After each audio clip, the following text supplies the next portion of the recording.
Welcome to Encyclohub. In this video, we are discussing MSc 002 Macroeconomic Analysis. This is the MA Economics assignments.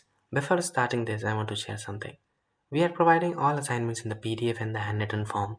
If you have any issues related to the exam details, previous year question papers, eligibility criteria, or any other related issues like uh, uh, if the IGNU is not picking the call, so you can contact us on our WhatsApp number and we will provide all the answers accordingly.